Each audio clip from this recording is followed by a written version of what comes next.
Hello, my dear students. Welcome to all of you, and welcome to our new lecture, new series on engineering mathematics third. Today, I will discuss the Laplace transformation of unit impulse function, and we also discuss the shifted unit impulse function and its properties, and we derive the equation of Laplace transformation of unit impulse function, and we compare its b with the Dirac delta function. So let's discuss with the first slide. सबसे पहले हम समझने की बात करें तो impulse क्या होता है. Basically it is the word of electronics engineering, but in civil engineering we are also discuss its impulse. So impulse are spikes.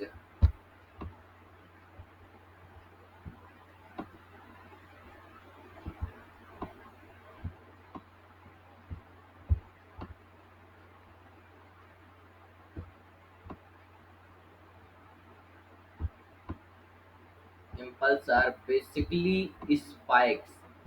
अब हम स्पाइक्स को क्या बोले कि जो भी हमारा ग्राफिकल रिप्रेजेंटेशन में छोटी छोटी लाइनें होती हैं, उन्हीं को हम क्या बोलते हैं, उन्हीं को हम लोग बोल देते हैं स्पाइक्स. जैसे जैसे कि आप लोगों ने कुछ इस तरह का देखा होगा. हॉस्पिटल्स में ये लगा होता है, किसी भी मरीज के हार्ट बीट और जो उसकी सांस लेने की प्रक्रिया होती है उसका मेजरमेंट करने के लिए इसको वहां पर ऐड कर दिया जाता है. ठीक है. तो स्पाइक्स क्या होती हैं हम इसको देखते हैं. तो स्पाइक्स, सपोज सपोज कीजिएगा कि कोई ये एक हेल्दी पर्सन है जिसका हम स्पाइक्स की रीडिंग्स को लेने जा रहे हैं. ठीक है. ये हमारा पर्सन कैसा है, हेल्दी है, बिल्कुल एकदम फिट है, लेकिन कुछ और बीमारी होने की वजह से इसको हॉस्पिटल्स में भर्ती किया गया. ये हमारी, सपोज हमने इसको क्या बोल दिया, टी एक्सिस. ठीक है. यहाँ पर टाइम चेंज होगा और यहाँ पे हमारे फंक्शन की वैल्यू चेंज होगी. तो क्या होता है, बेसिकली कुछ ऐसा होता है कि मरीज को स्पाइक्स आई. ठीक है. फिर ऐसे ऐसे छोटा सा ये ग्राफ बनेगा ऐसे समथिंग. ठीक है. फिर क्या होता है, फिर एक बड़ी सी स्पाइक्स आती है, फिर छोटा सा समथिंग, फिर ऐसे ही आती है, ऐसे कंटिन्यूसली चलती रहती है. ठीक है. तो it is the graphical representation of a healthy person. ठीक है. These are the impulse of a healthy person. दूसरी तरफ हम बात करने जाएं तो सपोज कोई एक पर्सन है जो कि कुछ समय पहले जिसकी डेथ हो गई है. ठीक है. तो ये डेथ पर्सन है. This this is our T axis. So इसकी स्पाइक्स कुछ समय पहले आई होगी, but after a time it is a constant line along parallel to the t axis. Okay. In second case, it is our first case, it is our second case. Doctors are trying to save the person with the art provide artificial spikes. क्या होता है इस case का भी हम graphical representation देखने जाएं तो पर्सन कौन सा है, डेथ है, but doctors are try to save the life of that person. What what he can do, कुछ स्पाइक्स आई. ठीक है. After a constant time he provide the artificial spikes that फिर constant, and again this process is completed. Now again spikes provide, again constant line, again spikes provide. In this case, if the spikes are matched with the natural spikes, that is the case of save the life of that person. ऐसा हो सकता है कि किसी case में ये spikes उसकी natural spikes के साथ मैच कर जाएं और उसकी सांसें, उसकी हार्ट बीट आगे कंटिन्यूअसली वर्क करने लगे। But it is the only 100% में से 2 या 3% केसेस ऐसे होते हैं नॉर्मली। बट हमारा एम है कि हम इसको स्टडी करें। ओके, नाउ अब हम यूनिट इम्पल्स फंक्शन के बारे में बात करते हैं। अब तक हमने इम्पल्स के बारे में बात की थी, ठीक है। यूनिट इम्पल्स फंक्शन क्या होता है, हम अब हम इसके बारे में चर्चा करेंगे। सो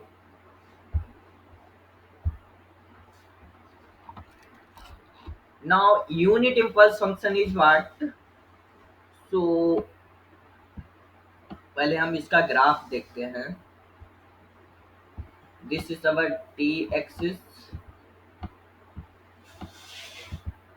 this is our t is equal to 0,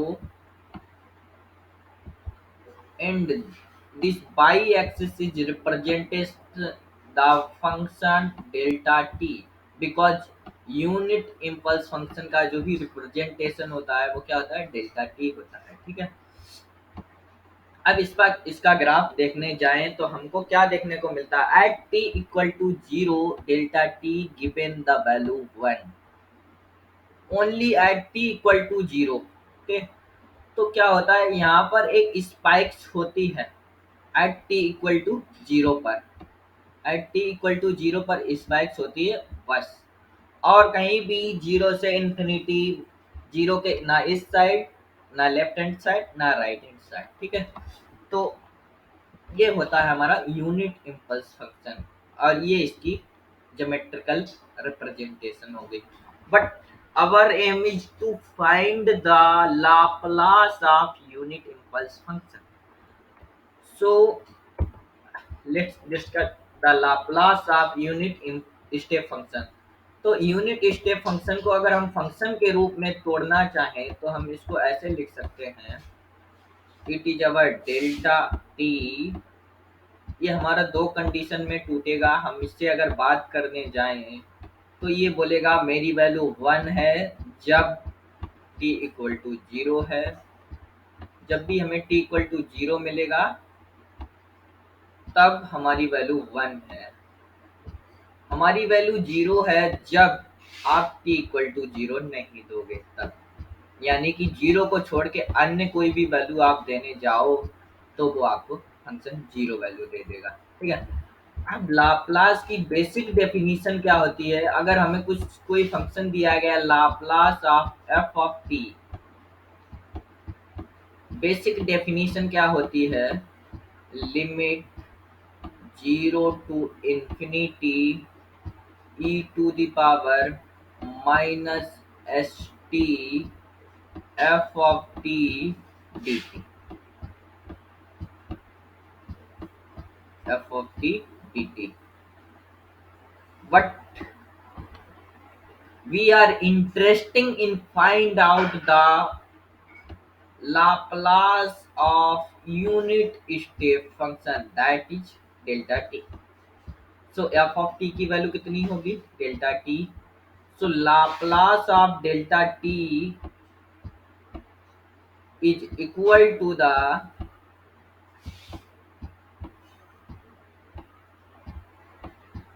limit 0 to infinity e to the power minus s t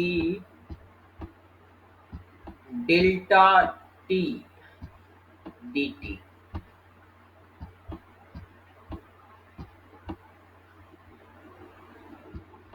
but जब हम इस फंक्शन से बात करने जाते हैं तो ये बोलता है कि आप माइनस इंफिनिटी से लेकर इंफिनिटी तक जाइए, एट टी इक्वल टू 0 पर भी मेरी वैल्यू 1 है, एन अदर पॉइंट पर मेरी वैल्यू 0 है।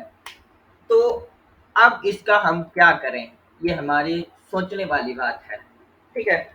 अब हम ऐसा भी तो नहीं कर सकते लिमिट 0 टू 0 रखते हैं, तो इसके लिए हम क्या करते हैं, it is equivalent to the, हम इसकी वैल्यू को ऐसे रख लेते हैं e to the power minus S T delta t और हमें वन वैल्यू मिलेगी at T equal to zero. ठीक है, इसी पॉइंट पर हमें बात करनी है। आगे पर इसकी वैल्यू जीरो होगी और किसी भी पॉइंट पे बात करने जाओ तो अब जहां जहां टी आ रहा है वहां वहां आप उठा के जीरो रख दो। तो E to the power zero into delta zero, T की जगह पे जीरो। हम लोग जानते हैं कि जो डेल्टा जीरो होता है function at T equal to zero पर कितनी वैल्यू देता है, तो वो हमें वन देता है। ठीक है, और किसी भी चीज की घात, किसी भी बेस की घात यदि जीरो हो तो उसकी वैल्यू बेसिकली वन होती है। तो वन इंटू वन क्या होता है हमारा, one. So Laplace of unit step function is one. अभी तक हमने पढ़ा था कि लाप्लास ऑफ वन क्या होता था, तो लाप्लास ऑफ वन हमारा होता था वन अपान एस। लेकिन अगर आपसे कोई पूछे कि ऐसा कौन सा फंक्शन है जिसका लाप्लास वन होता है, तो वो हमारा होता है यूनिट स्टेप फंक्शन। ठीक है, यूनिट स्टेप फंक्शन। अब बेसिकली हम इसको ये भी बोल सकते हैं, it is the limiting case of Dirac delta function. But हम इसके बारे में आगे अगेन चर्चा करेंगे। सो अगर हम से कोई पूछे लाप्लास इनवर्स, अगर हमसे कोई पूछे कि लाप्लास इनवर्स ऑफ वन क्या होगा, तो that is the Dirac delta function. Okay, are you getting my point? So Laplace inverse one हमारा क्या होता है, unit step function delta t. Okay, now we see the graph of shifted unit impulse function। तो अभी तक हमने क्या पढ़ा था, यूनिट इम्पल्स फंक्शन के बारे में। अब अगर हम difference between the Dirac delta function करने जाएं तो इसमें क्या होता है, basically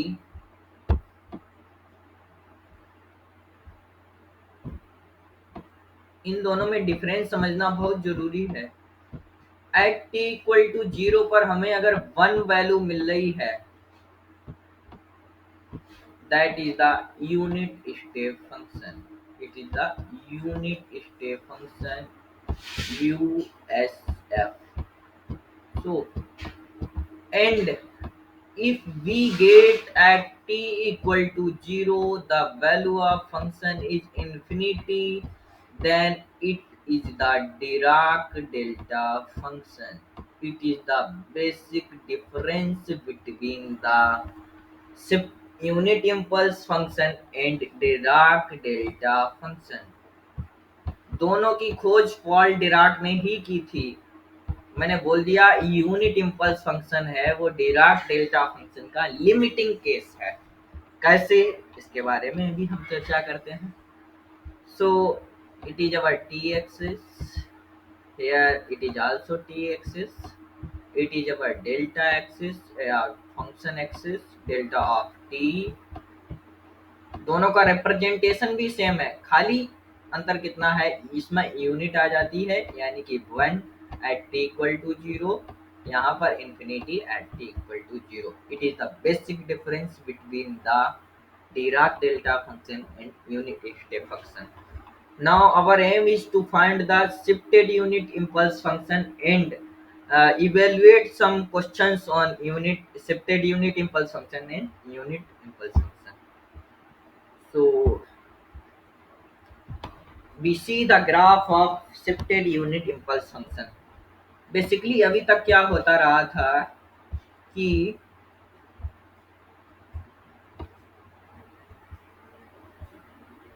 it is our t axis, it is our delta axis।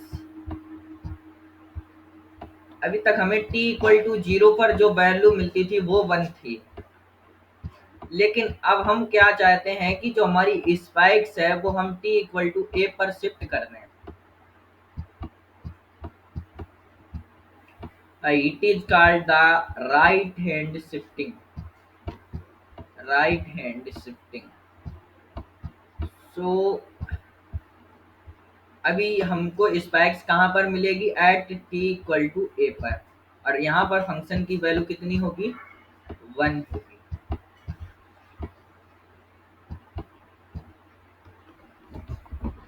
Okay, so it is not delta T but it is delta t minus a,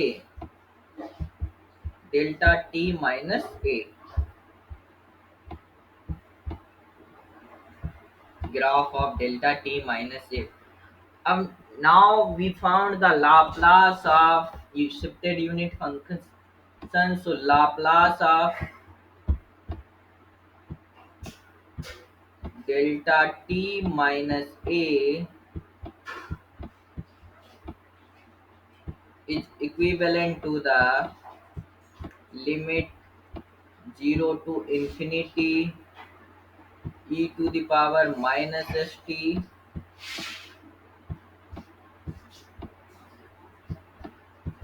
delta of t minus a dt.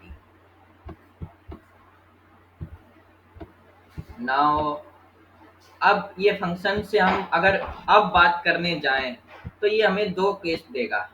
अगर हम delta of T minus ए से बात करने जाएं कि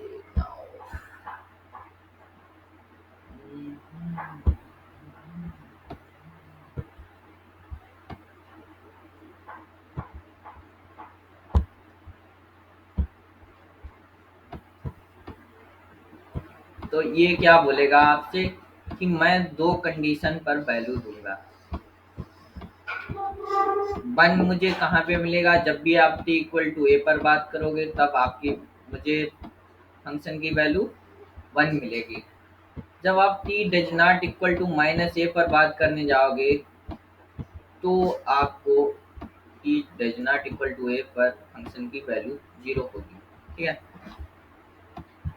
चलो अब at only one point at T equal to A पर फंक्शन की वैल्यू 1 है, अनदर पॉइंट पर फंक्शन की वैल्यू 0 है। पिछले केस में जो हमने किया था सेम वही प्रोसेस को फिर रिकवर करते हैं। तो E to the power minus S T delta of T minus A at T equal to A.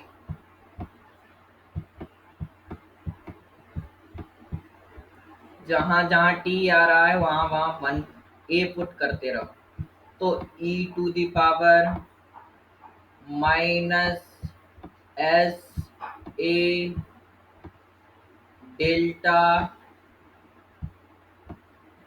T minus T की जगह पर ए पुट करना है। ठीक है, A minus A, so it is cancel out.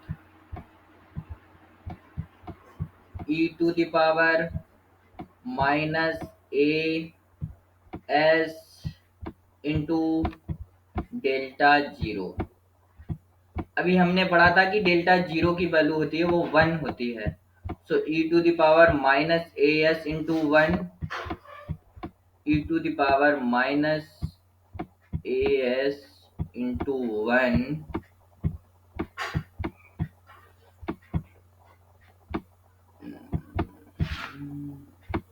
ठीक है, तो ये हमारा बन जाएगा E to the power minus A S. ये बात थी राइट हैंड शिफ्टिंग पे। ठीक है, अब अगर लेफ्ट हैंड शिफ्टिंग की बात की जाए, जब भी हम लेफ्ट हैंड शिफ्टिंग पर बात करेंगे तो हमें क्या मिलेगा, तब हमारी फंक्शन की वैल्यू हो जाएगी डेल्टा ऑफ टी प्लस ए, क्योंकि हमारी जो शिफ्टिंग होगी वो माइनस एक्सिस की तरफ होगी, माइनस टी एक्सिस की तरफ। तो बस ओनली आंसर्स में हमारा कितना चेंज आएगा, it is positive now e to the power as. Okay, we can define e to the power as same. अब हमको क्या करना पड़ेगा, अगर हम इसका डेरिवेशन करने जाएं तो t की जगह पर अब की बार हम लोगों को माइनस ए पुट करना है। Okay, now we discuss the problems of unit impulse function. So first problem is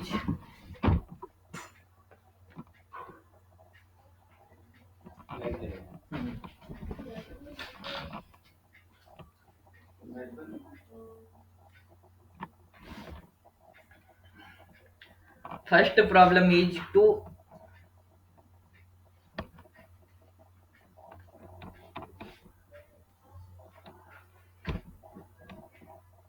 evaluate the integration of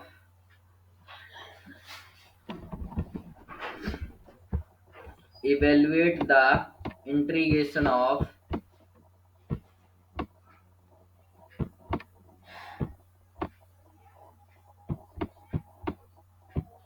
integration limit 0 to infinity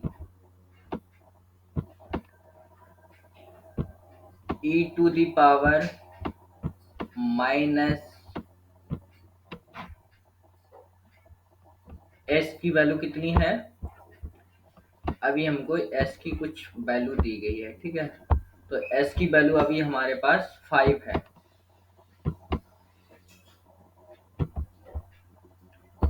okay, e to the power 5t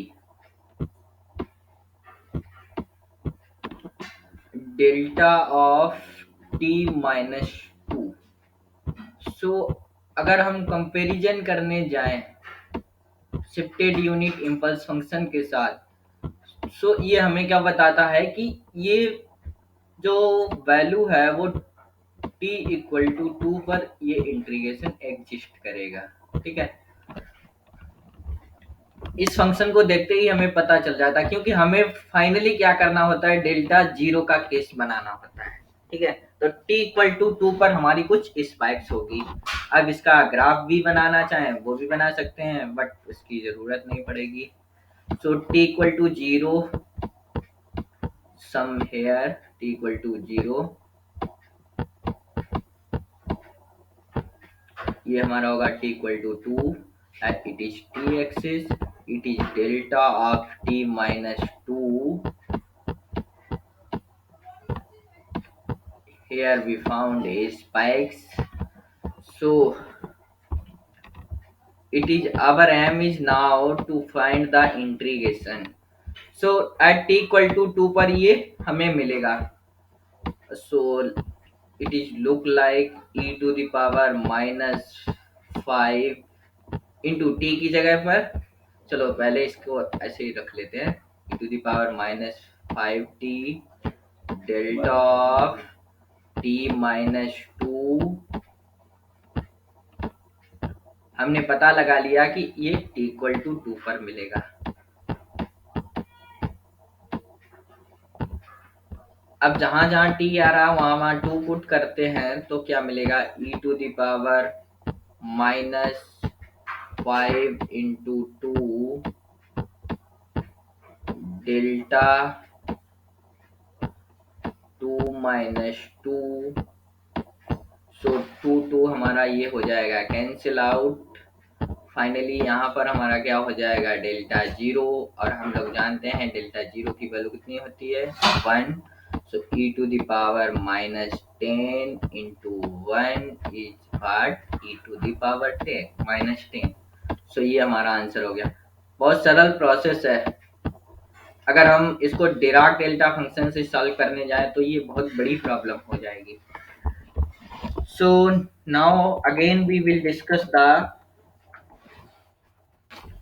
another example of this function. It is our look like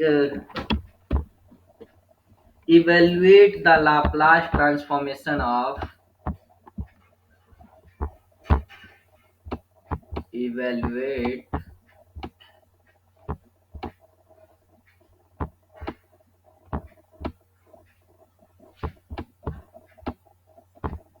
the Laplace transformation of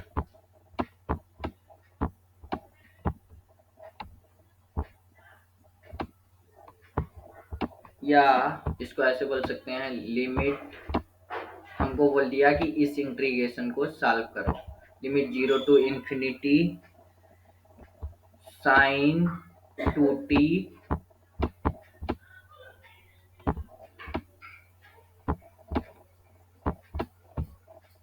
delta t minus 5/4।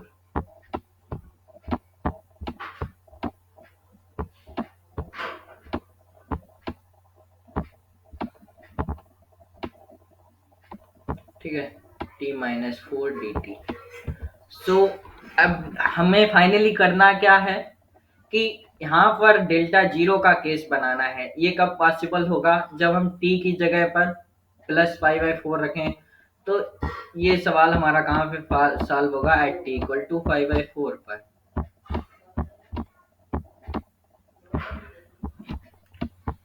So it is equivalent to the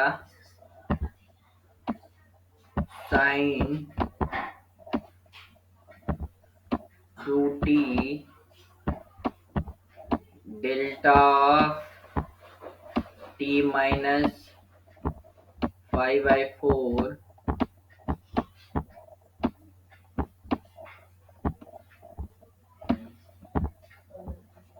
at t equal to 5/4 पर हमें बात करनी है। It is also so जहाँ जहाँ T आ रहा है वहाँ वहाँ 5/4 रखते जाओ। तो sine of 2 into 5/4 delta 5/4 minus 5/4।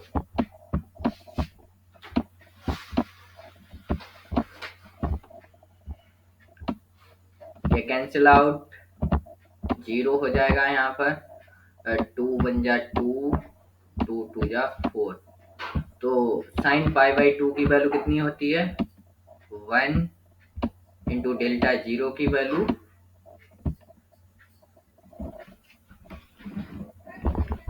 Sign 5/2 1 हो गया, डेल्टा जीरो की वैल्यू भी 1। आंसर हमारा हो जाएगा 1। ओके, सो ये हमारे कुछ क्वेश्चंस हो गए। अगर यहीं पर हमने शिफ्टिंग, हमारा कुछ फंक्शन ऐसा भी हो सकता था, इवेल्युएट द इंटीग्रेशन ऑफ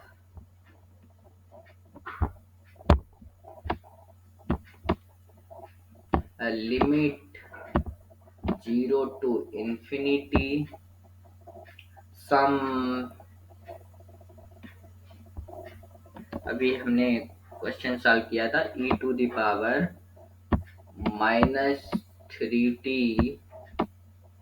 चलो इसको भी एक बार सॉल्व करके देख लेते हैं। Delta t+2। अब ये केस बन गया लेफ्ट हैंड शिफ्टिंग का, t+2 dt। ठीक है, ये कौन सा केस हो गया? लेफ्ट हैंड शिफ्टिंग का। अब फाइनली हमारा एम यही होना चाहिए कि t की ऐसी कौन सी वैल्यू रखी जाए जहां पर ये दोनों कैंसिल आउट हो जाए। तो एट t इक्वल टू -2 अगर हम रख दें तो ये हमें डेल्टा जीरो का केस मिल जाएगा। So it is equivalent to the, एक ही पॉइंट है -2 जहां पर हमें फंक्शन की वैल्यू 1 मिलेगी और सब जगह पर 0 मिलेगी।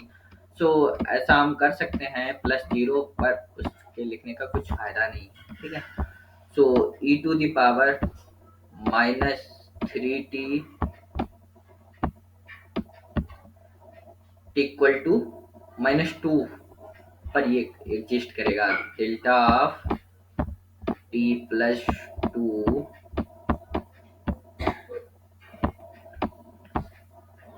तो एट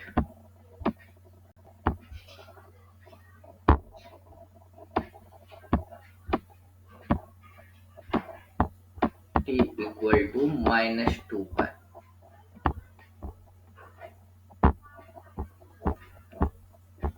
जहां जहां t आ रहा है वहां वहां पे आप -2 रखते जाइए। सो e⁻³ -3 into -2 into delta -2 plus 2,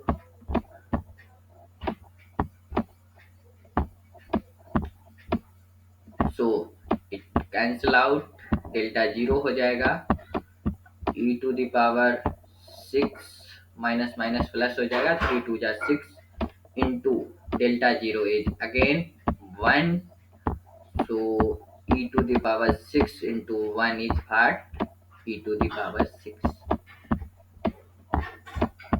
So finally we know the we are successful to know the unit step function and Laplace of unit step function and its comparison to the Dirac delta function, and we also know the shifted unit impulse function and some problems on the basis of unit impulse function and shifted unit